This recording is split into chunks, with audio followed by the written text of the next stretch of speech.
Okay. That is genius. That is okay. I didn't know what I was gonna think.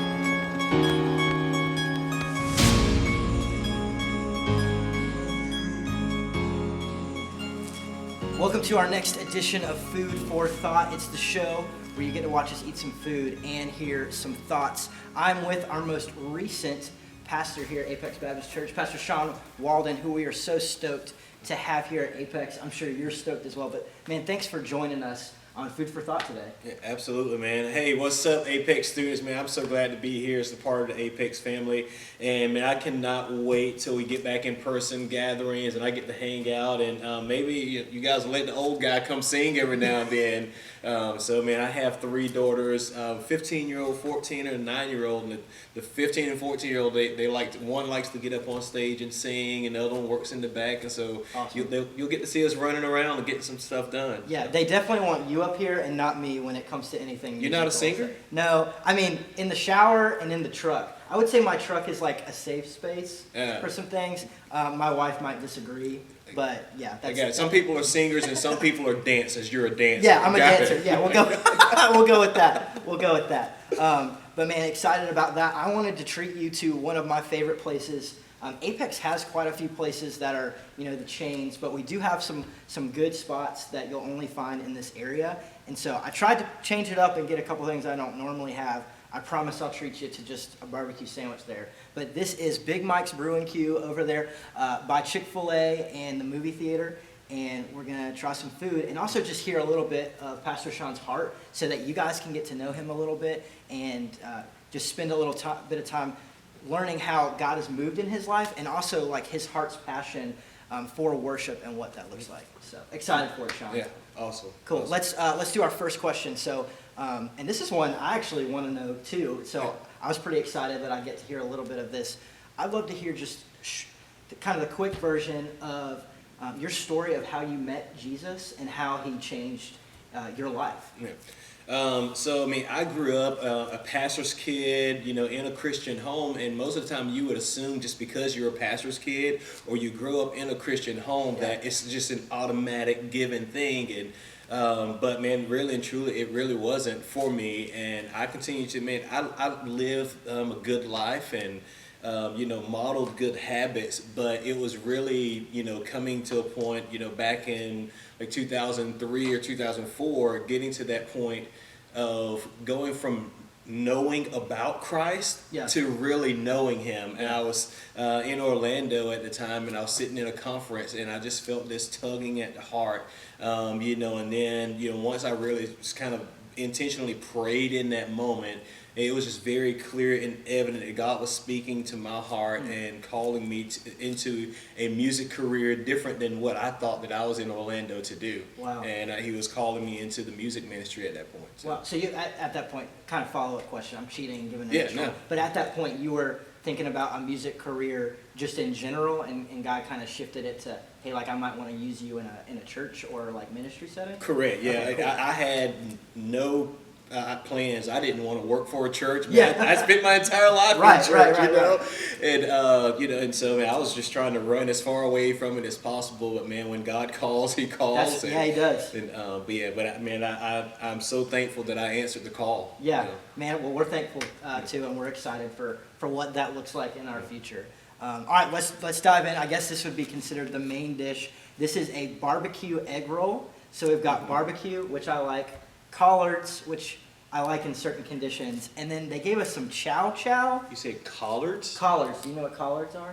Like collard greens? Yeah, collards. Okay. Okay. All right. Yeah. Interesting. Okay. Yeah. I didn't like them till my wife's mom made them for me, and I was like, okay, I can handle these. But I remember when my mom would cook them growing up, and I was like, I'm not even going near the kitchen. Like, that smells terrible. I don't want that near me. So we'll see how this goes. We'll try it and then give it a rating, okay? All right. All right, here we go. Barbecue egg roll. We're going to give it a shot.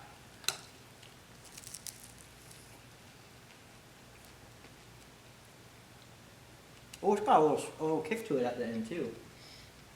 Now, go ahead. So it's interesting because I felt like I got into the greens first, and the collards first, and it was super weird. But once you got both of them together, It was actually, I was like, all right, it makes more sense now. So. Yeah, I took a way too big of a bite. It's good. I'm kind of with you. It was better once I got all of it. Man, I took way too big a bite. It's good. The thing about North Carolina is we've got a lot of the vinegar-based barbecue. I don't know if that's like kind of what kind of barbecue did you grow up with? Now it was like all sauce based for the Okay. most part, and when you think barbecue, you're thinking ribs, maybe some chicken, Okay, and, okay.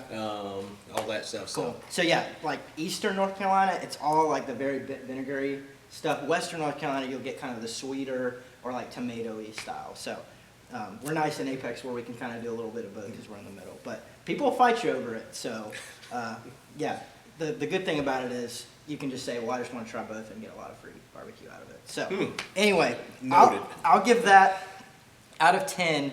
I'm gonna go 7. I would eat that again. Yeah, I was gonna say about a 7.5, maybe Okay. an 8. I think it was the surprise of once it all got together. Yeah. It's like this is pretty good. Dude, Like, it was filling too. Like I mean, it's a thick. well, I mean, little you egg roll. took like a huge chunk out of it. That's fair. That's fair. That's fair. All right. So good. Hopefully the rest of it's just as good. They gave us like the world's biggest piece of cornbread coming up, so we'll see how that goes. I will not take as That's big. not an exaggeration, y'all. Yeah. It's huge. Yeah. Awesome, man.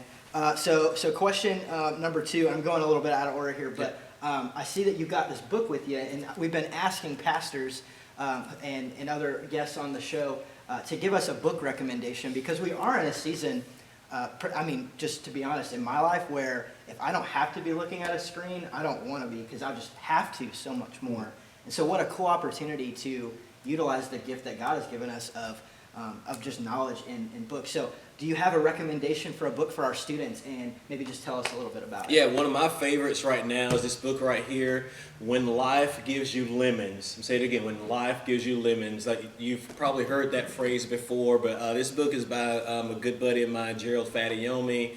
Worked with him previously. I mean, just such a great guy and a great heart for Jesus and people. Yeah. And, in this book, he kind of breaks it down into 3 areas, kind of 3 must-ask questions, Okay. as you're navigating the difficult seasons in life. And it's a book, whether you are, 12, 13 years old Yeah. or, a full-grown adult. I mean, this book is a great practical way to help you navigate through those things. And especially right now in the season that we're all in, you're sitting at home and, and for some of us, other things and other difficult seasons and challenges have started to come up probably. Yeah, I think we've got more lemons in our life than anybody wants right now. But the reality is, like, how often does God use that stuff Yes, in the exactly. Bible? But then it's funny because we read those stories and we're like, oh, look what God did in spite of things. But then in our own lives, we like run around with chickens with our heads cut off when stuff happens when he wants to do the same thing. Yeah, So, absolutely. man, that sounds like an awesome read. If you're interested in checking that out, I might be borrowing Shawn's copy because that sounds really cool, but we want to put that in your hands. So comment on the video, DM us, whatever you want to do, because really, and Pastor Zeb shared this a couple weeks ago, like readers are some of the leaders in our world, and so we want to hook you up with those things and utilize them. Yeah, and it's a very easy read. I'll make sure I add that. Like I say, it's not a very thick book. If you're like me, you got a lot going on, it's a super easy read. Awesome. I read it in a couple of airplane trips. Yeah, probably coming to see us, right? Yeah, absolutely. Awesome. Cool. All right, well, let's hit our side up. I think I picked a lot of like brown and yellow things. Sorry, there's not more green in your diet here, but we're gonna go with the cornbread. So Cornbread, okay. yeah, cornbread. Theirs is a little sweeter, if I remember right, but this is like my go-to side. And if you can get some like gravy with it and dip it in there, or I mean, this thing is huge. Yeah. Like, I'm gonna mess us up for just a second. Y'all gotta really see how huge this thing is. That is like a huge chunk of cornbread right there. So. It's hefty. I would say hefty is the word. Yeah, like if you're not gonna eat this and you're throwing it away, you might be ripping the bag. All right, let's give it a shot. All right, here you go. Cornbread. All right, mine is falling apart over here. So you can taste the little kernels in there. This isn't your cake, not your pie, but that's a good little mix. I really like that. Okay. I really like that. Now, is that a part of your current diet? Like, have you had cornbread much? I'm not a fan of cornbread at all. It's always like super thick, and like I feel like I'm about to like choke a little bit on it. And so, but it also gets in the way of all the other good food that I get. Right, it just I wanna fills you eat. up. Yeah. You know. Yeah. I will say, it can come a little too close to dessert sometimes, and you're like, all right, if I'm going to go ahead and eat something like this thick, go ahead and just layer on some. Yeah. Like, if we're going to do it, let's do it. But, yeah, I'm a I big fan. like the gravy idea though. Yeah. I said that could be really good with Yeah. some gravy. Well, you can take it home and feed your whole family, because it's... All right. Well, thanks for giving it a shot. The cornbread for me, that's like, I'm a little weird, but that's like an 8 for me. Like I think I could like watch a movie, like turn on my Netflix show and just eat that, but that would not be good for anybody at the end of the day. I'd have to go pants shopping soon. No, I mean, although I'm not a big cornbread eater, Yeah. I would give this a 10 out of 10. I would Okay, definitely alright. eat it again. It probably like only one corner of it, but I would definitely eat that again. Yeah, So- and I think it goes with a lot of stuff too. It's like that friend that no matter who you're with, like gets along with you. So, cool. I love that. Thank you for the courtesy laugh there, Shawn. That was a good. Yeah. So it's almost like I'm a dad, so I mean it's like a good dad joke. So. We do what we can here. on Yeah, BBQ I mean. All right. Well, thank you for laughing. I want to kind of get back into here's a little juke back to what we're talking about. But man, what are some things that you're excited about in this new season, both in Apex and here at Apex Baptist Church? Because like the Lord's called you here. I can tell even in just the short amount of time that I've been with you that the Lord really has you here for a purpose and a plan. So like, what's some stuff you're excited about in this next season? And I'm really excited about getting to be a part of developing the worship culture here at Apex and seeing what God does through the worship here, and and just creating an environment where people feel and know that they can be expressive in their worship. Whatever it looks like. It doesn't have to be cookie cutter, however you're most comfortable. I mean, God gave us all of these different emotions to express ourselves. Yeah. And a lot of times whenever it comes to worship, we, tend to choose one, or maybe two. It's either I'm going to stand there with my hands folded, or I'm going to put my hands in my pocket. Yeah. Either of those are fine if that's how you worship, but man, letting people know that it's okay to raise your hand and get the opportunity to teach. What that actually looks like, and how we choose to respond in worship, because worship is a response. Yeah, exactly. And so I love that, and that stuff matters. Yeah. Like it really does, and I think it's such a reflection upon what has happened inwardly, and like what is happening inwardly spills out outwardly. Yeah, absolutely. And so like, what is it saying when it's God, like these things are true, but I'm not letting it affect me. And again, people worship differently, but man, I've even been challenged in this season of like, does my outward worship look like it reflects like what Jesus has done in my heart? Because what Jesus has done in my heart is a miracle. But how often does my response look like a response to some of the miracles in the New Testament? Like when Jesus did those miracles, those people were like running telling everybody, and they were like, this guy knew everything I'd ever done, and he healed me.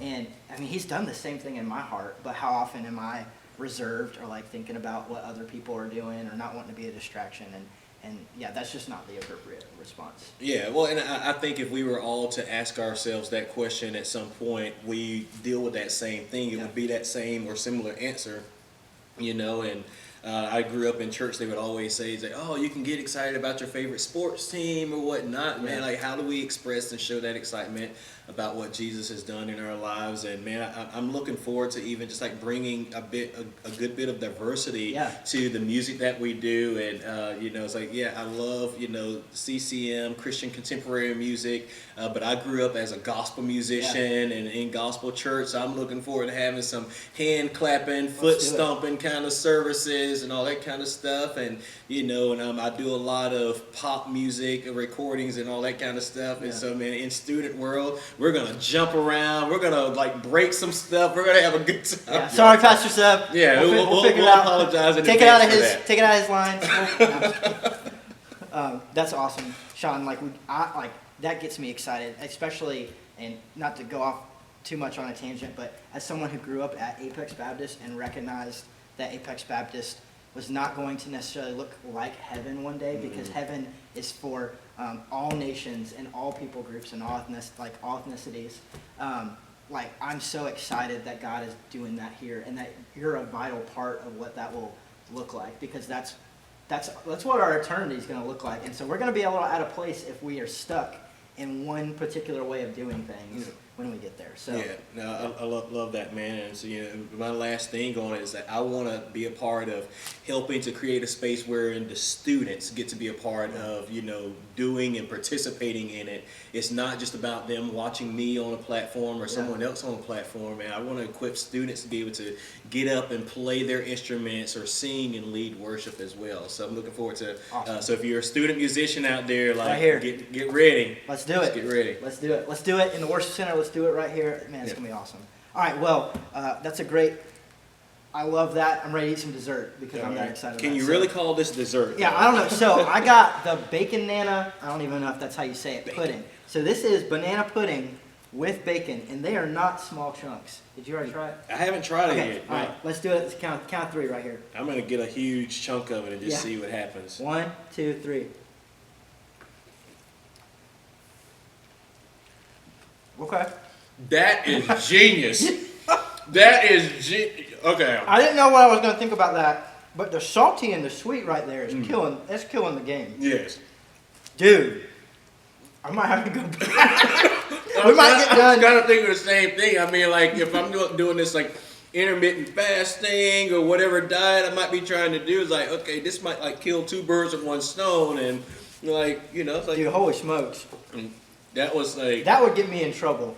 I feel like I need to pick some of this up to take it home for the family to try. That was like, this is like, I'm going to go ahead and vote. This is like way beyond the 10. So. Yeah, do yourself a favor, Big Mike's Brewing Q. Tell them Tyler sent you. They probably won't remember me. But this is the ticket right here. All right. Well, let's ask this question so I can eat the rest of this after. So, I mean, you told us what you're excited for. What has been something that you've been praying for Apex Baptist, that they would grow in how they worship like our God? So you talk again like this, you're looking forward to a couple of these things, but how do you want to see God shift some of our hearts here at Apex and the church as a whole in how we worship Him? Yeah, I think, man, I'm just praying that God will just open the hearts of people.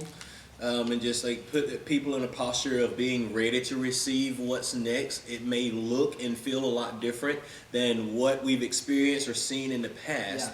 But like there in Isaiah, it says, hey, remember and forget, don't necessarily forget, but remember the things that I've done in the past, but, get excited for what God is getting ready to do coming. And so sometimes we get stuck in our old ways. We do. And we don't want to move forward and, and receive what it is that God has for us there on the other side of things. And so, man, that's my prayer for us right now is that, hey, we don't completely dismiss and forget, but, like in the scripture, Isaiah says, like, forget all the things I've done there, but, man, look forward, look ahead to what God is getting ready to do now. And so, man, just open hearts and just a posture of just openness is what I'm praying for right now. I love that because it really is easy to come into worship and worship based on what's just happened. So, like, Sunday morning, you woke up late, and that affects your worship. But you're really praying for us to worship in expectation of like worshiping, like looking to what God's going to do. And man, that's a great, almost like mindset shift of, hey, like I'm worshiping even despite what went on right before this. I'm worshiping because I know what God's about to do. I love that. Yeah, I'll start praying for that too. That's great. Awesome. Cool. Well, that's a little bit about Pastor Shawn. Man, thank you so much for being on this. If nothing else, I gave you a good dessert to try. We're going to hop off here so we can eat more of this Baconana pudding. Well, you get what's left on your plate. I'm getting the rest of the bowls. You're more than welcome. But the food was from Big Mike's Brewing Q. The thoughts are from Pastor Shawn, and we will see you next time. Have a good week.